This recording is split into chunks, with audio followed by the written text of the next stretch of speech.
కంచిలో అమ్మవారు స్వయంభూగా ఎలా వెలిసింది, తర్వాత శివుణ్ణి ఎలా చేరుకుందో తెలుసుకుందాం. ఒకరోజు అమ్మవారు శివుని 2 కళ్ళు మోసిందంట. దానితో లోకమంతా చీకటిమయం అయింది. దానికి కోపగించిన శివుడు అమ్మవారిని కాత్యాయన మహర్షి కుమార్తెగా జన్మించమన్నాడు. సర్వం తెలిసిన అమ్మవారు జన్మించడానికి వేరొక కారణం కూడా ఉంది. కాత్యాయనుడు గొప్ప మహర్షి. అమ్మవారిని పుత్రికగా పొందాలని ఎన్నో సంవత్సరాలు తపస్సు చేశాడు. ఆయన కోరికను తీర్చాలని అమ్మ కాత్యాయని దేవిగా అవతరించింది. ఆయన మోక్షం పొందే ముందు అమ్మ శివుణ్ణి ఎలా పొందాలో ఉపదేశం ఇచ్చాడు. కామాక్షి అంటే అర్థం కామ అంటే కోరిక, అక్షి అంటే కన్నుల కలది.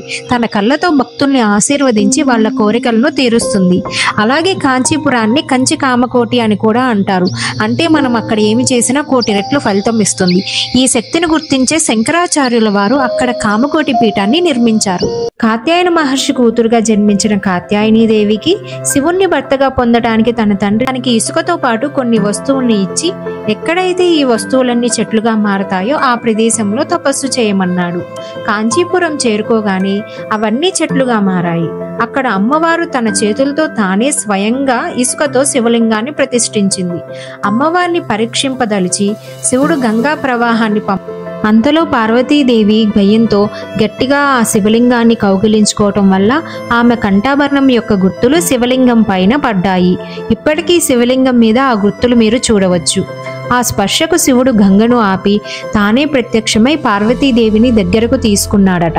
శివుడు విష్ణువుని ధ్యానించి నీ సోదరుని ఇచ్చి వివాహం చేయి అని అడగగా సాక్షాత్తు బ్రహ్మదేవుడే వచ్చి వేదమంత్రాలు పఠిస్తుండగా పార్వతీ పరమేశ్వరుల వివాహం అంగరంగ వైభవంగా జరిగినది. కాంచిలో అందరూ తప్పగా చూడవలసింది ఏంటంటే అద్దాల మండపం.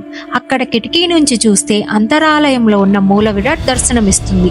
అమ్మవారు ఎంత శక్తివంతురాలంటే కాంచీపురంలో ఏ మతానికి చెందిన వారి ఊరేగింపు జరగాలన్నా మొట్టమొదటిసారిగా అమ్మవారి గోపురం చుట్టూ తిరిగిన తర్వాతే ఊరేగిస్తారు. కాంచీపురంలో అందరినీ ఆశ్చర్యపరిచే అద్భుతం ఏంటంటే అక్కడ అమ్మవారి విగ్రహం సింహాసనం పైన ఉన్న శ్రీచక్రం మీద కొంచెం పైకి లేచి గాలిలో ఉంటుందంట. కాబట్టి ఆ ప్రదేశాన్ని గర్భాలయం అని పిలవరు, దిలాకాశం అంటారు. కంచి కామాక్షి అమ్మ మాటలు రాని ఒక మూగ భక్తునికి తన నోటిలో ఉన్న తాంబూలం తీసి ఆ మూగవాని నోటిలో పెట్టగానే అలవోకగా అమ్మవారి మీద మూక పంచశతి అనే 500 శ్లోకాలను రాసి కాంచీపుర పీఠానికి అధిపతి అయ్యారట. కాంచీపురం ఎంత మహిమగల ప్రదేశం అంటే అక్కడ అమ్మవారు 3 శక్తులతో కామాక్షి అమ్మగా ఉంటుంది. ఎవరైతే భక్తితో అమ్మను దర్శిస్తారో వారికి లక్ష్మీ శక్తి, సరస్వతి శక్తితో పాటు విజయం కూడా వరిస్తుంది. ఈ ఆలయానికి ఉన్న ఇంకొక మహత్యం ఏమిటంటే దక్షయజ్ఞంలో శ్రీ మహావిష్ణువు సతీదేవిని ఖండించినప్పుడు పార్వతీదేవి బొట్టు ఇక్కడ పడింది అని అంటారు. కాంచీపురంలో ఉండే మామిడి చెట్టుకి చాలా ప్రత్యేకత ఉంది. దానికి 4 కొమ్మలు ఉంటాయి. ప్రతి ఒక్క కొమ్మకి 4 రకాల మామిడి పళ్ళు వస్తాయట. పిల్లలు లేని వాళ్ళు ఎవరైతే ఈ మామిడి పళ్ళు తింటారో వారికి తప్పక సంతానం కలుగుతుంది అని అంటారు. దశమహాదేవతల్లో రాజ్యశ్యామల వారాహీదేవిని కూడా ఇక్కడ దర్శించవచ్చు. వరదరాజస్వామి రూపంలో ఉన్న విష్ణుమూర్తిని విష్ణుకంచి అని, శివుడు ఉండే ప్రదేశాన్ని శివకంచి అని, శక్తి రూపంలో ఉన్న అమ్మవారు కామాక్షి అమ్మగా ఉంటారు. ఈ క్షేత్రానికి క్షేత్రపాలకుడు మరెవరో కాదు, అయ్యప్ప స్వామిని. ఆయన కొరడా పట్టుకొని ఉంటారు.